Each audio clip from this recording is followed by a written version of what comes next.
வணக்கம் ஐயா. ஐயா வணக்கம். வணக்கம் மேடம். சொல்லுங்க ஐயா. என்னோட வயசுக்கு ரொம்ப ரத்த கம்மியா இருக்கு உடம்புல. ஹீமோகுளோபின் கம்மியா இருக்கு. சரி. ஆமா மேடம். அது அயன் கிளாஸ் போடுறோம் அடிக்கடி நாங்க. கொஞ்சம் இன்க்ரீஸ் ஆகுது. 2-3 மாசம் நல்லா மறுபடியும் குறைஞ்சு போகுது மேடம். ஏன் யோசிச்சிருக்கீங்களா? என்ன மேடம்?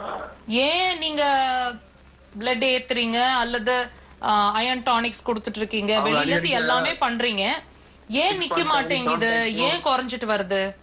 தெரியல மேடம். இதான் மேடம் சொல்லி உங்களுக்கு கேக்குறேன் மேடம். நல்லா புரிஞ்சுக்கோங்க, ப்ரொடக்ஷன் அங்க இல்ல. இது வந்து எப்போல இருந்து செஞ்சுட்டு இருக்கீங்க இத? ஒரு 3 years 4 years மேடம். 4 வருஷமா செய்றீங்க. அந்த 4 வருஷத்துக்கு முன்னாடி அந்த ப்ரொடக்ஷன் வேலையை யார் செஞ்சது? அதுக்கு முன்னாடி அப்படிதான் மேடம் இருந்தது. அப்பதான் மேடம் பாத்துட்டு மேடம். இல்லைங்க, இல்ல நான் சொல்றது உங்களுக்கு புரியுதா? இப்போ